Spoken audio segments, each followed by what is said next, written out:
الحمدللہ رب العالمین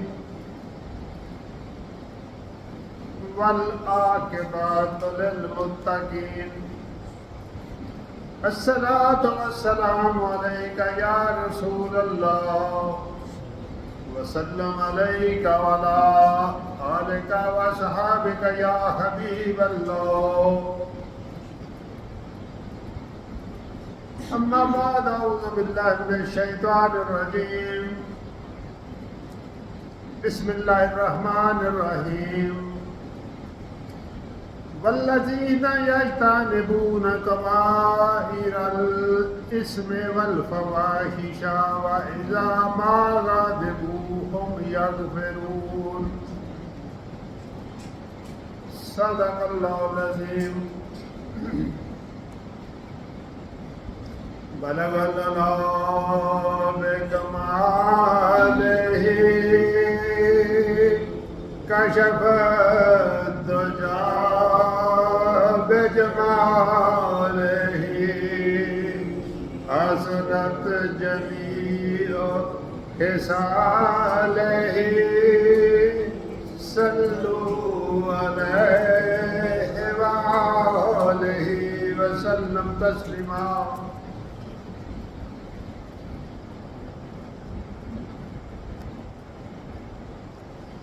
پیارے بھائیوں، ابھی میں نے آپ کے سامنے سورہ شعراء کی آیت نمبر 37 کی تلاوت کی سعادت حاصل کی ہے. آج کے اس خطبہ جمعۃ المبارک میں اس آیت مبارکہ کی روشنی میں ترجمہ، تشریح، تفسیر بیان کی جائے گی. دعا ہے کہ اللہ پاک مجھے بیان کرنے اور ہم سب کو سمجھنے، سننے، عمل کرنے اور نیکی کے پیغام کو آگے پھیلانے کی توفیق عطا فرمائے. آمین. پیارے بھائیوں، میں درخواست کروں گا کہ سورہ شورا کو ترجمے کے ساتھ ضرور پڑھیں. ضرور پڑھیں ترجمے کے ساتھ. اس میں اللہ رب العزت نے ہمیں واضح طور پر کھول کر بیان کیا کہ جنت میں جانے کے راستے کون سی باتیں اور اعمال ایسے ہیں جو جنت میں لے کے جائیں گے،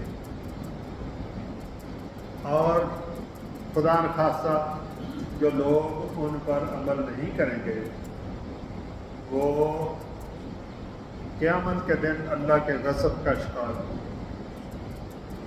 نہ وہ اہل فضل میں سے ہوں گے، نہ وہ اہل رحمت میں سے ہوں گے، نہ وہ حوض کوثر والوں میں سے ہوں گے، نہ وہ پل صراط سے گزر سکیں گے، اور نہ وہ اللہ کی ابدی نعمتوں سے بہرہ ور ہوں گے. اللہ ہمیں ایسے برے لوگوں میں شامل نہ کرے. آمین ثم آمین. اب اس آیت مبارکہ کی روشنی میں یہاں سورہ شورا میں کافی امور کی طرف ہماری توجہ دلائی گئی ہے. یہاں 3 باتوں کی طرف توجہ دلائی گئی ہے جو ہمیں جنت کی طرف لے کر جاتی ہے. ہمارا رب ہمیں یہ ارشاد فرماتا ہے کہ وہ لوگ جو بڑے بڑے گناہوں اور بے حیائی کے کاموں سے بچتے ہیں، اور جب انہیں غصہ آئے تو لوگوں کو معاف کر دیتے ہیں، وہ جنت میں جائیں گے. 3 کیٹیگریز اس آیت مبارکہ کی روشنی میں ہمارے سامنے ہیں، جس میں ہمیں 3 کام کرنے سے منع کیا گیا ہے اور اسی طرح 3 کام کرنے کی ترغیب دی گئی. پہلا کام یہ ہے کہ جو بڑے بڑے گناہ ہیں ان سے بچنا ہے. ظاہر ہے اگر ہم گناہوں سے بچیں گے تو گناہگار نہیں ہوں گے، اور وہی وقت ہم نیکی کے کاموں میں، نیکی کی دعوت میں، نیک اعمال کرنے میں قصر کریں گے۔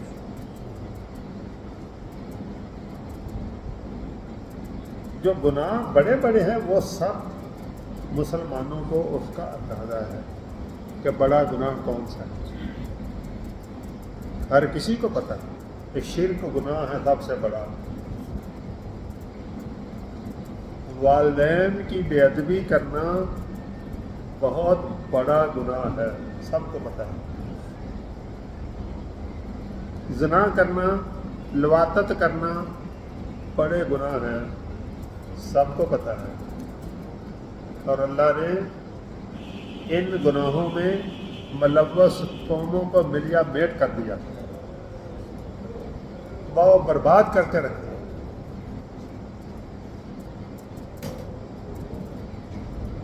پھر ان بڑے گناہوں کے ساتھ جو دوسری بات ارشاد فرمائی گئی وہ ہے بے حیائیوں سے بچنا۔ بڑا اہم مسئلہ بے حیائی والا اور غصے پہ قابو پانا، یہ دو بڑے اہم سماجی مسئلے ہیں، اور ہمیں ضرورت ہے آج کے دور میں، جبکہ پوری کے پوری قومیں، پوری دنیا ون وے اور دی ادر، ایک یا دوسرے طریقے سے ان دو برائیوں کا شکار ہو گئی ہے اور ہو رہی ہے، اور رفتہ رفتہ ان میں سے کچھ بے حیائیاں تو ایسی ہیں جس کو ہم رواج کے نام پر یا انٹرٹینمنٹ کے نام پر یا کسی اور طریقے سے پہلو تہی کرتے ہیں والدین،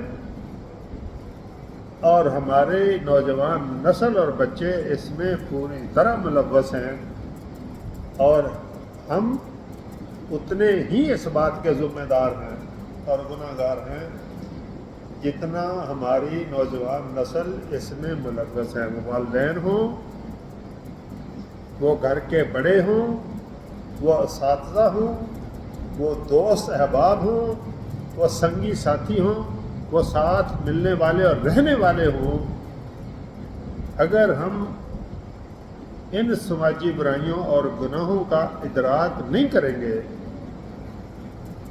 اور اپنے ساتھ رہنے والوں کو ان سے نہیں روکیں گے، ان کو شعور نہیں دیں گے، تو یاد رکھیے گا جو اللہ نے اس آیت مبارکہ میں ارشاد فرمایا کہ جو بے حیائی کے کاموں سے نہیں رکیں گے پھر وہ جنت میں نہیں جائیں گے، اور جنت میں وہی جائیں گے جو بے حیائی کے کاموں سے رکیں گے، اور جنت میں وہی جائیں گے جب کسی پہ اوپر غصہ آئے گا تو اس سے بدلہ لینے کی بجائے اس کو معاف فرما دیں گے۔ اب پیارے بھائی یہ سوچنا یہ ہے کہ بے حیائی کیا ہوتی ہے۔ ہم اکثر گفتگو میں بڑے چھوٹوں کو کہتے ہیں چل بے حیا، اور دوسرا بندہ آگے سے دانت نکالتا ہے کہ اس نے کون سی مجھے اتنی بڑی گالی نکال دی، ایسے ہی شغل کیا میرے ساتھ، ایسے دبکا لگایا مجھے، وہ آگے سے دانت نکالتا ہے، اثر نہیں ہوا اس بات کے اوپر کہ اس نے مجھے کیا کہا، اور بعض دفعہ کہنے والوں کو بھی نہیں پتہ ہوتا کہ میں کیا کہہ رہا ہوں۔ یہ دونوں طرف کا پرابلم ہے، اس لیے کہ کبھی ہمارے معاشرے میں نہ ممبر سے نہ ادروائز کبھی ہمیں ادراک ہی نہیں کیا، بتایا ہی نہیں گیا، آداب نہیں سکھائے گئے ہمیں، اور رفتہ رفتہ ہمارے بڑے اور چھوٹے مختلف قسم کی ٹینشنز کا شکار ہو کر، ذہنی کوفت کا شکار ہو کر، عدم مساوات کا شکار ہو کر، یا اور کسی کشمکش کا یا استحصال کا شکار ہو کر ہم ہر اس کام میں ملوث ہوتے جا رہے ہیں جو شریعت کی نظر میں بے حیائی کا کام ہے. یا ہم آرام کے، یا ہم تہذیب کے نام پر، یا ہم ماڈرن بننے کے شوق میں، یا ہم بعض دفعہ زیادہ پڑھا لکھا لوگوں کو بتانے کے شوق میں ایسی حرکتیں کرتے ہیں جو بے حیائی کے دائرے میں آتی ہیں اور ہمارے رب کی ناراضگی کا باعث بنتی ہے. آج کی اس مجلس میں ہم بات کریں گے کہ بے حیائی ہے کیا چیز. ہمیں یہ تو پتہ ہے کہ حیا کس کو کہتے ہیں. حیا کس کو کہتے ہیں؟ مجھے ایسے بڑی حیا آئی، شرم محسوس ہوئی، شرم محسوس ہوئی. جب کوئی کام کسی دائرے میں رہتا ہے تو وہ حیا ہوتی ہے، اور جب کام کسی تہذیبی دائرے سے باہر نکل جاتا ہے، اپنی لمٹ کراس کر جاتا ہے، اپنی حدود پھلانگ جاتا ہے، تو وہ بے حیائی ہے. مثال کے طور پہ نہایت اچھی گفتگو کرنا، اچھے اخلاق کا مظاہرہ کرنا. کہ پیارے نبی صلی اللہ علیہ وسلم نے فرمایا تو میں سے بہترین شخص وہ ہے جس کے اخلاق سب سے اچھے، جس کے اخلاق اچھے، جو گفتگو اچھی کرتا ہے، جو ادب آداب سے پیش آتا ہے، جو احترام کرتا ہے، جو بڑے اور چھوٹے کا تمیز کر کے لحاظ کر کے گفتگو کرتا ہے، مجلس کے آداب سے واقف ہے. بڑا جب آئے تو اس کو مرکزی سیٹ کرسی خالی کر کے دیتا ہے، اس کو سراہنا پیش کرتا ہے، اس کو ادب سے بٹھاتا ہے، اور اس کے ساتھ ادب سے اچھی گفتگو، ہاتھ ملانا اور دونوں ہاتھوں سے ملا کر گفتگو کرتا ہے. یہ اس نے بڑے کے آنے کا حیا کیا کہ اس نے مجلس کے آداب کا خیال کیا. اور اگر بڑا جب آیا تو اس نے اس کو سلام بھی نہیں کیا، اس نے گفتگو کی تو گفتگو اپنا رخ کسی اور طرف، دھیان کسی اور طرف رکھ لیا. مجلس میں بیٹھے ہوئے ہم وقت اپنے موبائل کے اوپر کام کرتا رہا، مصروف رہا، دیکھتا رہا اس کو. بڑے اور چھوٹے کا خیال نہیں رکھا. والدین بلا بھی رہے ہیں کسی کام کے لیے، آوازیں دیتے جا رہے ہیں، بیٹا یا بیٹی اس کی آواز پہ لبیک کہتے ہوئے اس کی بات کو سننے نہیں جا رہا. وہ کسی کام کے لیے حکم دیتے ہیں تو مانتا نہیں، وہ کسی کام سے روکتے ہیں تو رکتا نہیں. اس وہ حیا کے دائرے سے نکل گیا اور اس نے بے حیائی کا کام کیا. جس نے بے حیائی کا کام کیا اس نے اپنے رب کو ناراض کیا، اس نے اپنے رب کو ناراض کیا. پیارے بھائیوں، اللہ کے نبی صلی اللہ علیہ وسلم نے فرمایا، ارشاد فرمایا کہ تمام اہل ایمان مرد و حضرات اپنی سطر پوشی کریں، اپنی سطر پوشی کریں، اپنے لباس سے اپنے سطر کو ڈھانپیں، سطر کو ڈھانپ کے رکھیں. ایک ہے صرف سطر کا ڈھانپنا، وہ بیئر منیمم ہے. کم سے کم لباس کیا ہے؟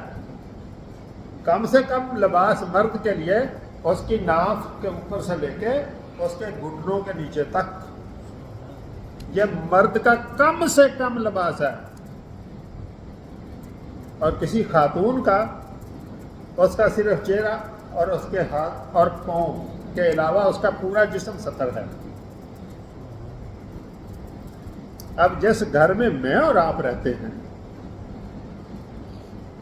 تو کیا ہماری بیٹیاں، ہماری مائیں، بہنیں اور ہم خود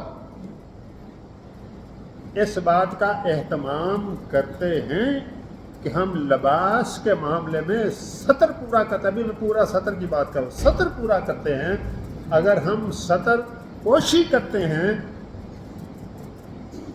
تو ہم باحیا ہیں.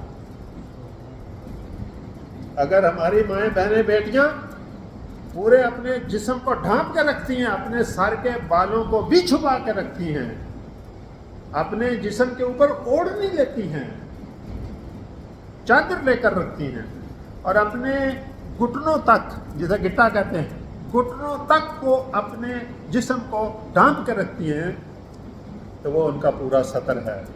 اگر وہ ننگے سر ہیں، اگر انہوں نے فیشن کے لیے اونچا پہنا ہوا ہے، شلوار اونچی پہنی ہوئی ہے، اگر انہوں نے شرٹ پہنی ہوئی، اگر شرٹ کو مختلف طرح سے کاٹا ہوا ہے، اگر اس کے بازوؤں کو ننگا کیا ہوا اپنوں کو، یا کوئی اور کسی طرح سے جو شریعت کی حد ہے اس میں کمی کی، اس میں انحراف کیا، اس کو کاٹ کے رکھ دیا، تو اس نے حیا کو کاٹ کے رکھ دیا۔ ہم اسے حیادار لباس نہیں کہیں گے۔ پھر پیارے آقا صلی اللہ علیہ وسلم نے فرمایا جس کو اللہ نے توفیق دی ہے وہ اچھے سے اچھا لباس پہنے، موقع کے مناسبت سے وہ اچھا لباس پہنے۔ مثال کے طور پہ ہم جمعہ کے لیے آتے ہیں، جمعہ مسلمانوں کے لیے عید کا دن ہے، عید کا دن ہے، اور ہمیں حکم ہے کہ اچھا صاف ستھرا لباس پہنے، صاف ستھرا لباس پہن کر مسجد میں آئیں، میسر ہو تو خوشبو لگائیں، اس سے پہلے اگر موقع ملے اور حالات ہوں تو غسل فرمائیں، اپنے جسم کو صاف کریں، اپنے صاف ستھرے کپڑے پہنیں۔ اگر ہم نے ایسا کیا تو ہم نے حیا کے اصولوں کی پابندی کی۔ اگر ہم میلے کچلے کپڑوں دوسرا لباس پہن کے آ گئے، ورکنگ گندا لباس پہن کے آ گئے، تو کوئی بات نہیں، مسجد میں جانا نا، رات ہوئے سے جیسے وہی پہن کے آ گئے، اللہ کو ناپسند ہے، اللہ کے حبیب کو بھی ناپسند ہے۔ اللہ کے گھر میں مہمان بن کر آنا ہے، اور کون سا موقع ہوگا زیادہ بہتر اور اچھا لباس پہننے کا؟ یہی موقع ہے۔ تو پیارے بھائیو، جو بھی میسر ہو، دھلا ہوا صاف ستھرا لباس پہننا، اللہ سے حیا کرنا ہے کہ اللہ کے گھر میں اللہ کی توفیق سے جو مجھے میسر ہے اس سمے سے میں بہترین پہن کر اللہ کے حضور حاضر ہوں۔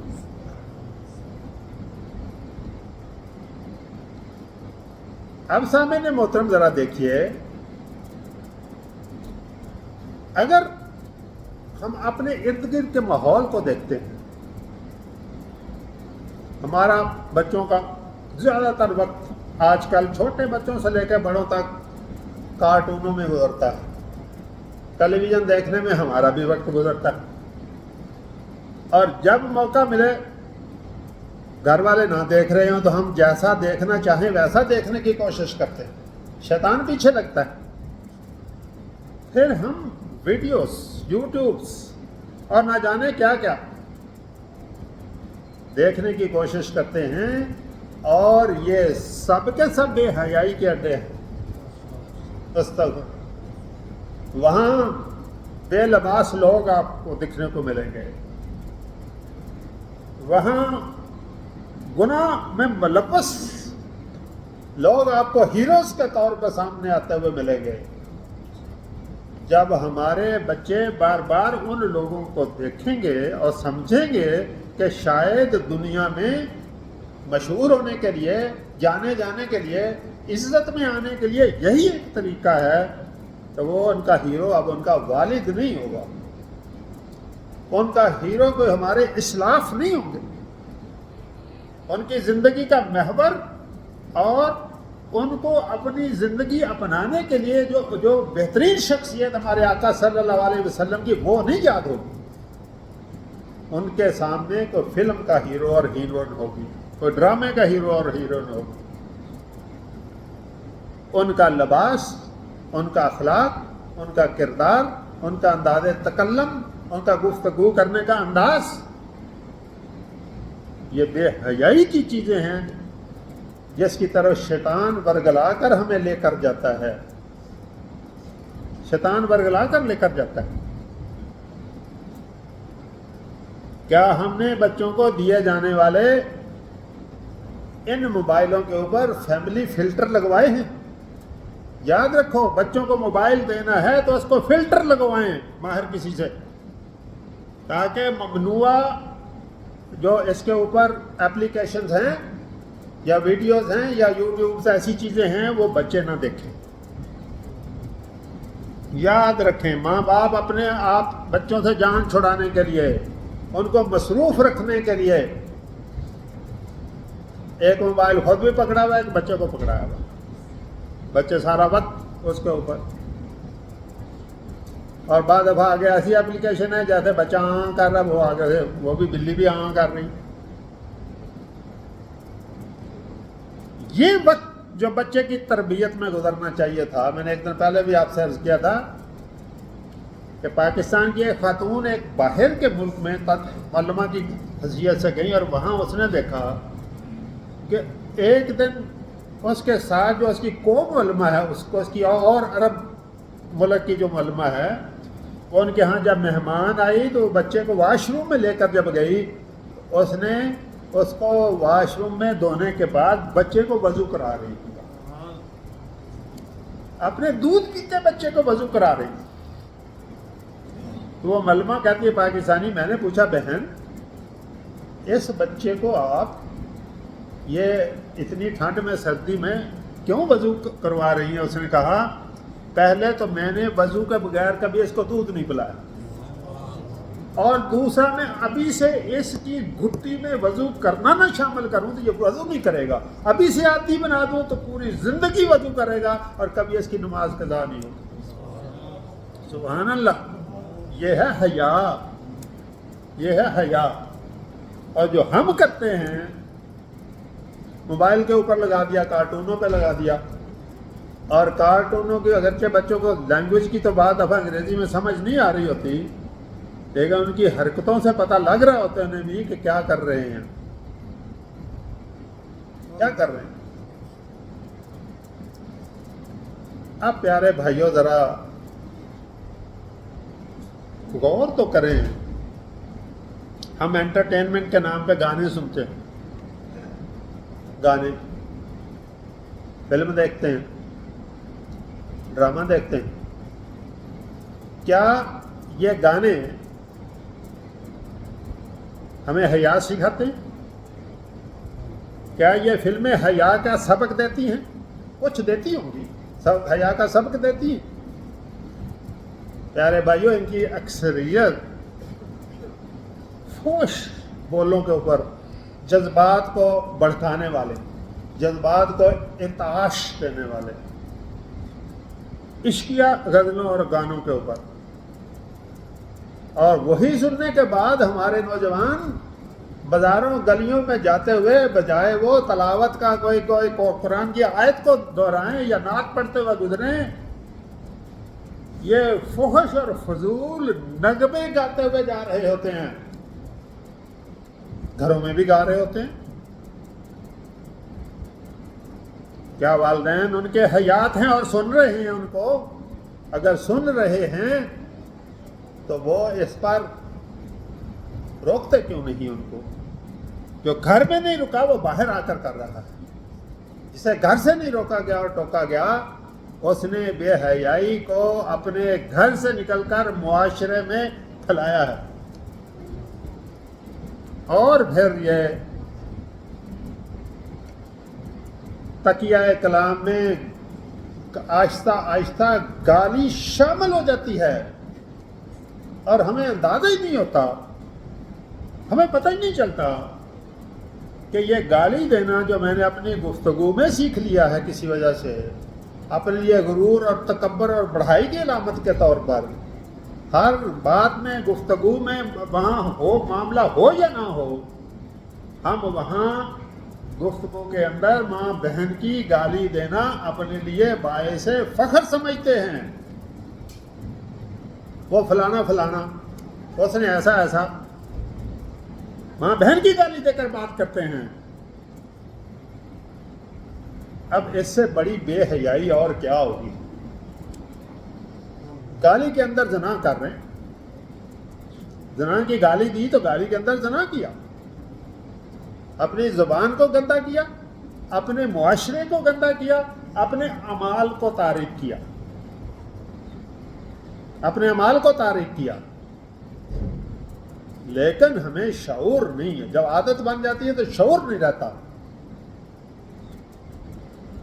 جب ہم ان بچوں جتنے تھے تو ہمارے گھروں میں اگر کسی کے گھر میں ریڈیو بھی ہوتا تھا تو ہمارے گھروں کے مرد اسے کہیں باہر گھر سے دور احاطے میں باہر کے ڈیرے میں باہر گھر کے باہر کی طرف کو جو ان کا کمرہ ہوتا تھا بیٹھک ہوتی تھی اس میں آہستہ آواز سے سنا کرتے تھے سوائے خبروں کے باقی سارا پروگرام ایسے ہی چلتا تھا. آج ہمارے گھر گھر میں کیا ہر فرد میں جتنے گھر کے فرد ہیں اتنے سینمے گھر میں کھل گئے. سینما ہاؤس کبھی ہوتا تھا لڑکے کا رشتہ کرنا کہا جی بالکل سینمے تو کبھی گیا ہی نہیں کبھی نہیں فلم کوئی نہیں دیکھتا یہ میرٹ ہوتا تھا. آج موبائل پہ ہم کون سی فلم نہیں دیکھتے سینما گھر گھر کھل گیا ہے. گھروں میں اگر کسی گھر میں فون ہوتا تھا آج سے 10 15 20 سال پہلے تک لینڈ لائن جب فون ہوتا تھا تو گھر کی خواتین فون نہیں سنتی تھی انہیں اجازت بھی نہیں ہوتی تھی فون سننا. عورتوں کا ٹیلی فون سننا اور ٹیلی فون کرنا دونوں معیوب سمجھ جاتے تھے. ہمارے گھروں میں اس کو اچھا نہیں سمجھا جاتا تھا. خاتون فون کرتی ہے یا خاتون کا فون آتا ہے خاتون کا فون آنا تو کبھی تصور میں نہیں ہوتا. اب ہماری ہر بہن بیٹی کو ہم نے فون لے کے دیا ہوا ٹیلی فون لے کے دیا ہوا. کیا ہم باہوش ہیں کہ اس ٹیلی فون کا استعمال جائز صحیح ہو رہا ہے؟ کیا جس پرپز کے لیے دیا گیا صرف وہی پورا ہو رہا ہے اس کے ساتھ؟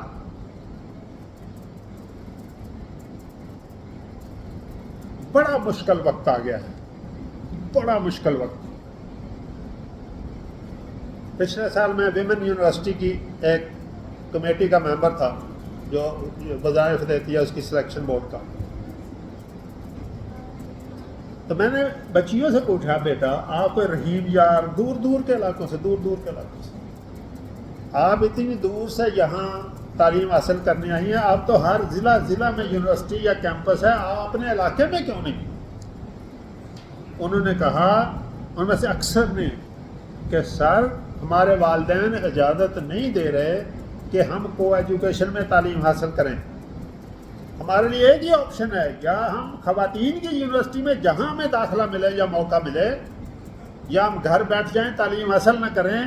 ہمارے والدین اجازت نہیں دے رہے. سوچنا یہ کہ ان کے والدین نے اجازت کیوں نہیں دی. آج تعلیم تو بڑی ضرورت ہے اس لیے اجازت نہیں دی کہ تعلیم دینا بھی بڑا ضروری ہے.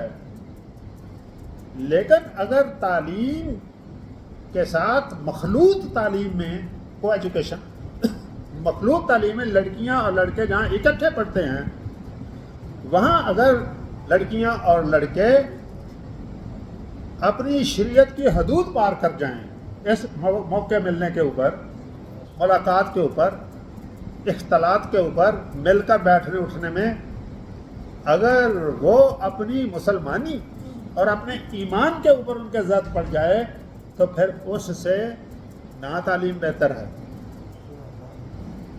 اس سے نہ تعلیم وہ ان والدین کا یہ موقف ہے ان والدین کا یہ موقف ہے. اور ہمارا آج کا موضوع یہ تقاضا کرتا ہے کہ اگر ہماری مجبوری ہو تو ہمیں دیکھنا ہے کہ محرم اور نامحرم کی حدود جو اسلام نے متعین کی ہے اس کے اوپر ہمیں سختی سے عمل کرنے اور کروانے کی ضرورت ہے.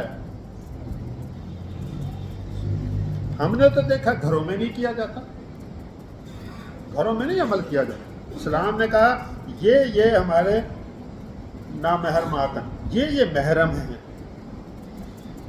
محرم کون ہے؟ جس کے ساتھ شادی ہو سکتی ہے وہ محرم ہے. جس کے ساتھ شرعن شادی نہیں ہو سکتی وہ نامحرم ہے. اور نامحرم کے ساتھ ملاقات کرنا اس کے ساتھ بیٹھنا اس کے ساتھ گپ بازی کرنا اس کے ساتھ ہاتھ ملانا اس کے گلے ملنا شریعت میں ناجائز اور حرام ہے. اگر ناجائز اور حرام ہے تو بے حیائی تو ضرور ہے. کیا ہم اپنے اپنے گھروں میں اتنی پابندی کا خیال رکھتے ہیں؟ نہیں رکھتے. یہ کزنس سگے بھائیوں کی طرح ہم سمجھتے ہیں. سب کزن ہے جی، چچا کا بیٹا ہے، ماموں کا بیٹا ہے، مامی تایا کا بیٹا ہے، خالہ کا بیٹا ہے یا بیٹی ہے، اپنے بچے ہیں.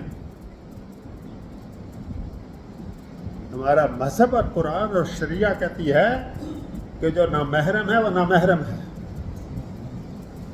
جہاں دو ہوتے ہیں وہاں تیسرا شیطان ہوتا ہے. جیسے کہ اللہ کے نبی صلی اللہ علیہ وسلم نے اس معاملے میں بہت احتیاط کرنے کی، خواتین کو پردہ کرنے کی احتیاط فرمائی. آپ دیکھیں نا، جب پردے کا حکم آیا تو پہلے اس سے جو صحابہ کرام ملنے آتے تھے تو بعض دفعہ اجازت لے کے اندر آ جاتے تھے ملنے کے لیے. تو جب پردے کا حکم آیا تو ایک نبینہ صحابی ملنے کے لیے تشریف لائے. اللہ کے نبی صلی اللہ علیہ وسلم نے اپنی زوجہ محترمہ سے کہا پردہ فرمائیں.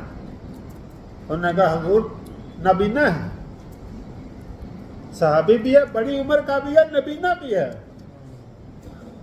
آپ صلی اللہ علیہ وسلم نے فرمایا وہ تو نبینہ ہے، آپ تو آنکھوں والی ہیں، آپ کی تو آنکھیں ہیں، آپ دیکھ سکتی ہیں.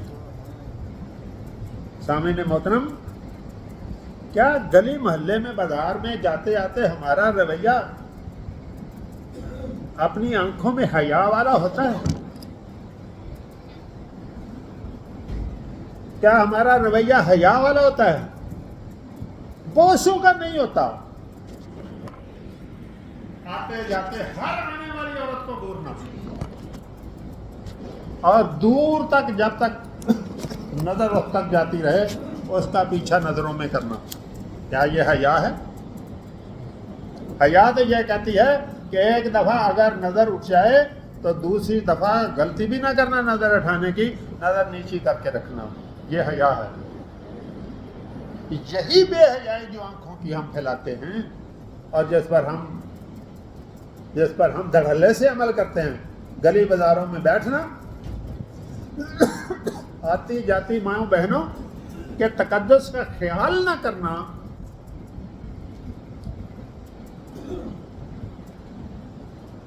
چند اکبر نے کہا چند مجھے جو نظر آئیں چند بے پردہ بیویاں. اکبر اکبر غیر تھے کیا، مجھے شرم سے زمین میں گڑ گیا. میں نے انہیں جو پوچھا کہ تمہارے پردے کا کیا ہوا، کہنے لگی کہ عقل پہ مردوں پہ پڑ گیا، مردوں کی عقل پہ پردہ پڑ گیا، اس لیے ہم سے پردہ نہیں. ذرا اندازہ کریں مجھے آج یہ بات کیوں کرنا پڑ رہی ہے. آپ کے اسی مسجد کے سامنے، آپ کے اسی محلہ میں، آپ کی اسی کالونی میں ایک تعلیم کے لیے حاصل کرنے والی ہماری بہن،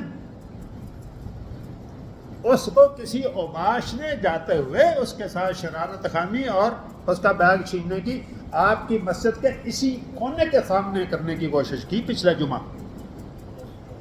صبح کے وقت.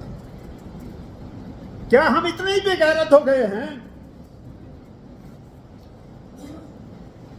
کیا ہماری آنکھوں کے حیا اور شرم مر گئی ہے؟ یا ایسا کرنے والوں کو سمجھیں کہ کیا وہ حلال کی اولاد نہیں کسی کی؟ کیا ان کو سمجھانے والا کوئی نہیں رہا؟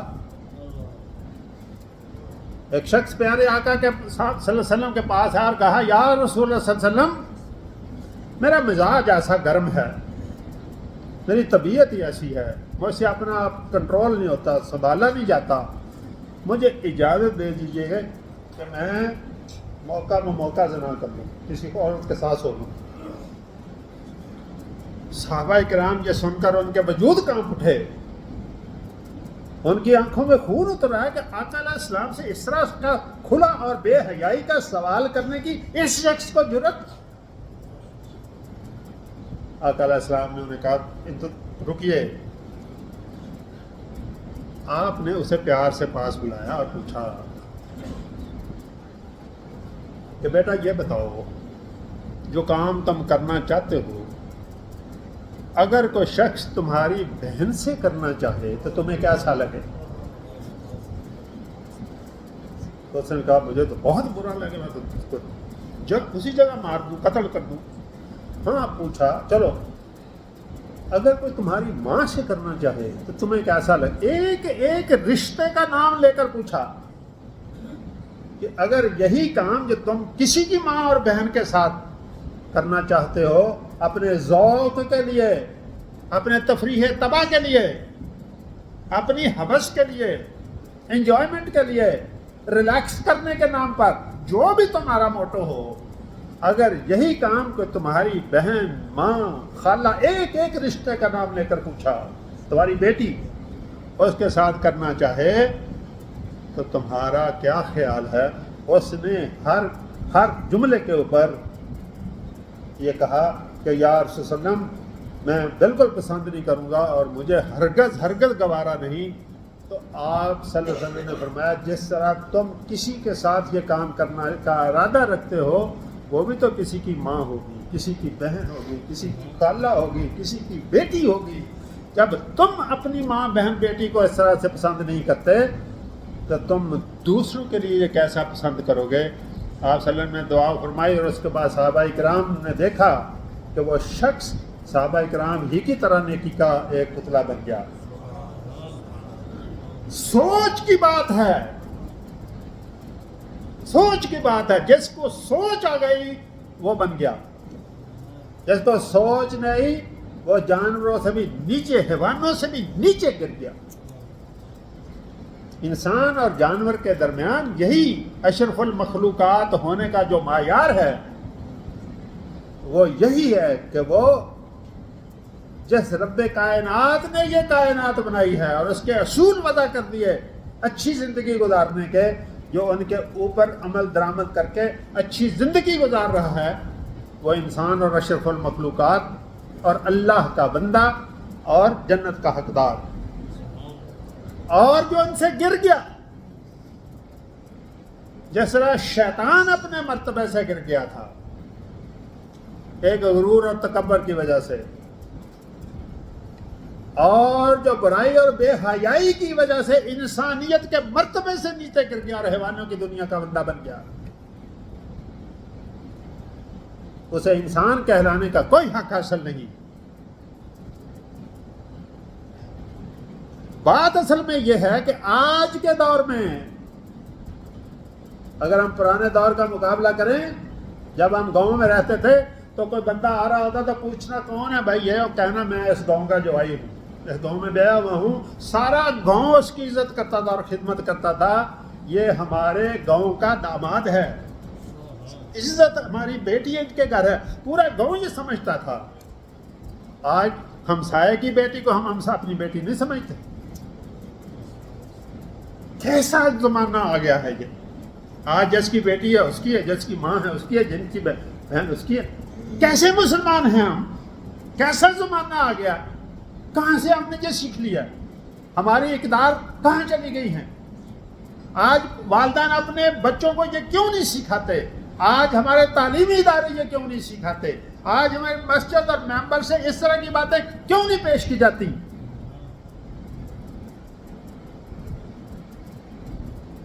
سوچنے کی بات ہے، سوچنے کی بات ہے. انبیاء علیہ السلام کا زمانہ ختم، خاتم النبیین علیہ السلام کے بعد اب امت کا فرض ہے کہ یہ امر بالمعروف اور نہی عن المنکر کا کام آگے کریں. اگر ہم میں سے جس نے پہلو تہی کی، جس نے اس بات کے اوپر عمل نہ کیا، اس کا ذاتی نیک ہونا اللہ کو قبول نہیں ہے. گرچہ ذاتی نیک ہونا بھی بڑی بات ہے، لیکن اللہ تو کہتا ہے نیک جو ہے اس کی نیکی کے اثرات اس کے پورے علاقے، محلے، گھر کے اوپر بھی ہوں. پیارے بھائیوں، باتیں بڑی تلخ ہیں آج جو میں کر رہا ہوں، لیکن قبر میں نے بھی جانا ہے، آپ نے بھی جانا ہے۔ کوشش کریں، سوچیں کہ ہم نے اپنے آس پاس، اپنے گھر بار ادھر ادھر سے بے حیائی کو کیسے ختم کرنا، کیسے ختم کرنا۔ بات یہاں تک آ پہنچی، جیسے میں نے پچھلے جمعے کا ذکر کیا، یہاں تک بات آ پہنچی، راہ چلتی ہوئی ہماری بیٹیوں کے اوپر، اور بعض لوگ ہاتھ پھیلا رہے ہیں، ہاتھ ڈال رہے ہیں۔ غیرت کا مقام ہے، اس وقت سے کریں جب رب کو غیرت آ جائے، پھر اللہ کے عذاب آتا ہے۔ جب رب کو غیرت آتی ہے تو پھر اللہ حساب لیتا ہے۔ اور اس سے بڑا موقع کیا ہوگا جب ہمارا معاشرہ اس طرح کے راستے پہ نکل پڑے۔ اللہ ہمیں ہدایت دے، اللہ ہمیں نصیب میں لکھ دے اور ہم نیک راہ پہ چل پڑیں، اور اللہ ایسے لوگوں کو وہ ہدایت دے جو بے حیائی کے کاموں میں ہیں۔ اللہ معاف کرنے والا، توبہ کا دروازہ کھلا ہے۔ اللہ ہمیں اپنے نیک بندوں میں شامل کرے اور حضرت عثمان رضی اللہ جیسا حیادار بنا دے۔ آخر دعوانا الحمدللہ رب العالمین۔